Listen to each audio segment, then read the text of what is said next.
Breaking news. A TV presenter just erupted at a government minister live on air. And the clip has gone viral across the internet, capturing attention because it dared to say what so many have thought about political interviews for years, but rarely hear spoken aloud. Eamonn Holmes didn't tiptoe around it. He didn't cushion the blow or build up slowly.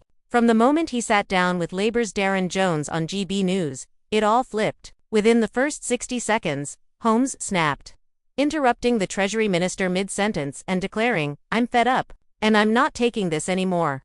Those words cut through the calm, polite veneer typical of political talk shows, setting the tone for what followed, not a carefully planned exchange, but a raw, unfiltered confrontation that already feels historic. It was Budget Day. Rachel Reeves was set to unveil her autumn budget in Parliament, and Jones, as Chief Secretary to the Treasury, essentially the number 2 in the Treasury, walked into what should have been a routine interview. Normally in such segments, journalists ask soft, inviting questions. Ministers respond with polished, reassuring phrases about stability, fairness, and long-term vision, and the audience ends up hearing familiar promises aired as public relations rather than meaningful information. But this time, things derailed immediately. Holmes opened with what by any standard should have been a straightforward question. How do you view the upcoming budget, and what are you hoping it will deliver? A simple question about hopes, goals, and expectations, not leaks, not secrets, not tax tables. It was exactly the kind of opening many ministers actually welcome because it lets them present themselves as thoughtful, caring, competent leaders thinking about the public good. Instead, Jones responded with a predictable dodge. "Well, I can't reveal what the Chancellor has put in the budget." That moment was the turning point. Holmes didn't hesitate. He cut him off with force. "No, I didn't ask you that."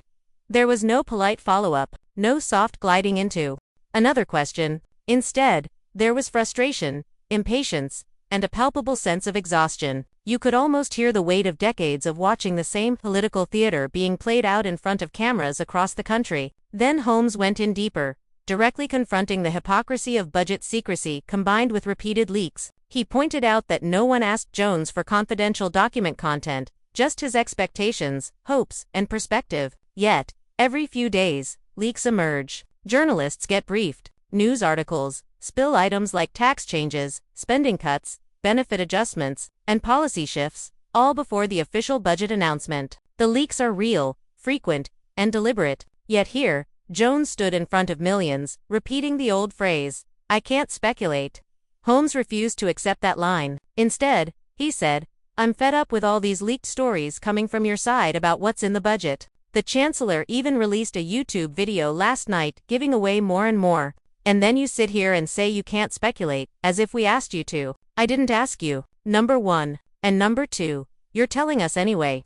It's been leaked, leaked, leaked, leaked, leaked 5 times. By repeating leaked 5 times, Holmes didn't just make a point, he hit a nerve. That one moment struck deeply because it exposed what many already knew. The political process around budgets has become a show, a performance, a predictable pattern of controlled leaks, media spin, and public deception. Instead of transparency, we get staged secrecy and rehearsed pretense, while real decisions, tax changes, spending cuts, regulatory adjustments are dribbled out drip by drip long before the formal announcements. What's worse, by the time the official speech happens, half the surprise is gone. The public already knows almost everything, and still, ministers act as if they're delivering shocking revelations, as if everything was under lock and key until that moment. In front of millions watching on their phones, tablets, TVs, the act feels lazy, insincere, yet somehow, it continues. But not tonight. Tonight, Holmes decided he was done swallowing it. As social media erupted, the clip spread rapidly, shared, reposted, screenshot, tweeted, debated again. People didn't just watch because it was dramatic, they watched because it felt like validation. Because finally, someone on television called out the game. And that was only the beginning. Jones tried to recover by playing the damage control card. He acknowledged there had been a couple of leaks, calling them totally unacceptable and not very helpful. A couple. That argument fell flat quickly. Anyone following the media coverage over the last 2 weeks could see that the leaks weren't occasional or accidental. The budget had been systematically revealed. Fuel duty freeze or freeze removal, sugar tax expansion, national insurance hikes for employers, changes to non-dam tax status, capital gains tax adjustments, pieces of the financial plan, bits of public policy. all released selectively, strategically to gauge public reaction, manage expectations, shape debate. By the time the formal announcement was due, the only things left undisclosed were the final details, the official numbers, the ceremonial unveiling, the core substance, already out in the open. And yet politicians still pretended the budget was a shielded secret until the big day. Holmes didn't let that slide either. He explained how the game works. Ministers leak to journalists to test reactions, newspapers report on it, public opinion shapes accordingly, and by the time the official budget speech arrives, most people believe they're hearing something new, when in reality everything has already been rehearsed. This performance of secrecy, the ritual of threat and then reveal, is part of political theater. Everyone on both sides, politicians, advisors, journalists, sometimes even the public knows it, but they let it continue because that's how the system maintains control. Then came the next blow. As the interview escalated, Holmes' co-host Ellie Costello entered with a statistical bombshell. According to recent polling, Keir Starmer and Rachel Reeves are now recorded as the most unpopular Prime Minister and Chancellor on record. On record, that means their approval ratings have dropped below even those of Liz Truss and Kwasi Kwarteng, whose catastrophic mini-budget plunged the economy into chaos, triggered mortgage rate spikes, forced intervention by the Bank of England, and ultimately collapsed their government in just 49 days. The comparison alone is devastating. Think about it. Starmer and Reeves won a landslide election only 6 months ago, with a majority of 174 seats, the kind of mandate many politicians only dream of. They captured widespread public support, promised change, stability, renewal, yet now half a year later, their popularity is lower than one of the most reviled, mishandled administrations in recent history. That's not simply political trouble, that's a full-blown crisis of public confidence. Worse, whispers are already circulating among Labour MPs about potential leadership challenges, internal dissent, tension behind closed doors, and Jones, live on TV, is forced to respond to it. Costello's next question was sharp and direct. Do you have full confidence in them on budget day? Suddenly, the interview stops being a TV segment. It becomes a moment of pressure. For a minister with a long career ahead of him, this is a trap. If he answers anything other than yes, absolutely, headlines tomorrow would scream, Treasury Minister refuses to back Prime Minister. So Jones laughs it off and gives the safe answer, yes, of course he has full confidence. But the damage is done. The fact the question was asked, that it had to be asked, says everything. 6 months into a massive majority, with more power than most governments in recent memory, a senior minister is on live TV defending confidence in his own leaders. That doesn't look like a stable government. That looks scared. That looks shaky. That looks like a government under pressure from the public, from its own members, from reality checks. And still, the interview wasn't over. Holmes pivoted to another topic everyone cares about, a sugar tax recently announced by the government. Health Secretary Wes Streeting declared that a new tax would be imposed on packaged sugary drinks, bottled coffees, energy drinks, ready-made sweetened beverages sold in supermarkets. According to the official line, the move was meant to protect public health, reduce sugar consumption, fight obesity, ease strain on the NHS.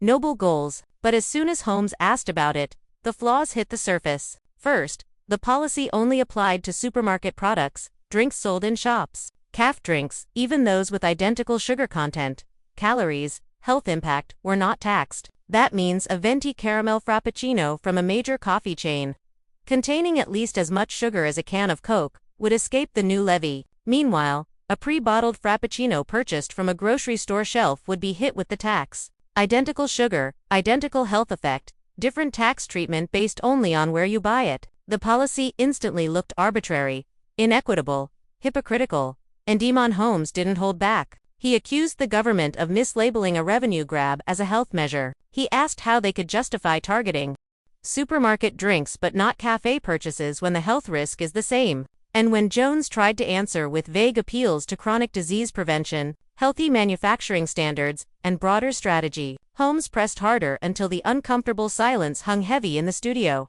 There was no good explanation. What remained was the sense that the government had chosen the easy option, taxing packaged drinks because they're easy to monitor, track and charge, rather than tackle a more complex, but more honest approach. Taxing every sugary drink wherever it's sold would be fair, consistent, and logical. But it would also be harder to administer. So instead, officials opted for the path of least resistance. draped it in the rhetoric of health, and hoped no one would question the difference. On live national television, Holmes questioned it, and the public noticed. That moment added fuel to a bigger fire. It wasn't just about one policy, it was about principle, about honesty, about policy that doesn't pretend to be something it isn't. And for many viewers, it was a long overdue demand for accountability. More than that, the entire interview revealed a deeper, systemic problem in how political communication works. A disconnect between how politicians believe they should speak and what the public actually wants to hear. Politicians often rely on polished lines, expert phrases, vague assurances, and carefully shaped narratives. They fill airtime with words that sound serious but often mean nothing. When confronted with tough questions, they deflect, pivot, or claim confidentiality. They survive. Reporters move on, and another interview ends, but nothing changes. The public remains informed only by what's leaked or what's convenient, not by what's honest, thorough, or meaningful. But this time, Holmes refused the script. He demanded answers. He refused to move on. He used his decades of journalism experience to push back in real time, exposing contradictions, challenging evasions, and making visible the frustration that millions of citizens quietly live with. That's why this moment didn't just get clicks. It got resonance. People shared the clip not because it was sensationalist or shocking, but because it felt true. It felt validating. It felt like someone finally took the frustration people carry at home and put it into words. It felt like someone was no longer willing to play along with the charade. For many, this broadcast was a turning point, a reminder that journalism can and should hold power to account. That interviews don't have to be polite performances. That tough questions deserve honest answers. That public trust should be earned through clarity, truth, and transparency, not polished speeches and staged drama. It was a masterclass in not suffering fools gladly, in refusing to repeat empty political rhetoric, in demanding real responses when the public is owed real explanations. And maybe most importantly, it was a reminder that the true power of media lies not in soft lighting, polite tone, or witty retorts, but in courage. Courage to question, courage to challenge, courage to stand up when everyone else expects you to sit back and nod. The fact that this interview has resonated so deeply across age groups, across political leanings, shows something important. People are not content with spin anymore. They're tired of being told what to think. They're tired of hearing the same recycled talking points dressed up as progress. They want accountability. They want honesty. They want clarity. That's why this moment matters, beyond a single interview, a single tweet, or a single TV clip. It matters because it proved that even in the most controlled environments, a live broadcast with a government minister, truth can break through when someone refuses to play by the old rules. It matters because it reminded us that budgets, taxes, public policies, they affect real lives. They affect the cost of living, the price of a morning coffee, the future of the economy, the fairness of taxation, and the trust between citizens and their government. And when those issues are treated like performance pieces, when secrecy is leveraged as power, when leaks are strategic and explanations are vague, people deserve better. They deserve clarity, honesty, directness. They deserve journalists and presenters who don't make polite chatter but ask real questions, demand real answers, and reflect real public frustration. This interview reminds us that's still possible, that journalism, when done right, still matters, and that for those tired of rehearsed speeches, selective disclosure, and political theater, there is hope. Because voices like Eamonn Holmes show that speaking plainly, demanding accountability, and refusing to let spin pass can resonate deeply. They can go viral. They can shake up conversations. They can remind us all that public life, budgets, taxes, policies, leadership, belongs to the people, not to the scriptwriters behind closed doors, not to the controlled media cycles, not to the strategic leaks and the polished speeches. It belongs to the millions of citizens who deserve clarity, honesty, and respect. That's why, for many, this moment isn't just a dramatic interview, it's a wake-up call. A call for better journalism, a demand for transparent governance, a reminder that when someone finally pulls back the curtain and says what others only whisper, the public listens, the public shares, and the public remembers.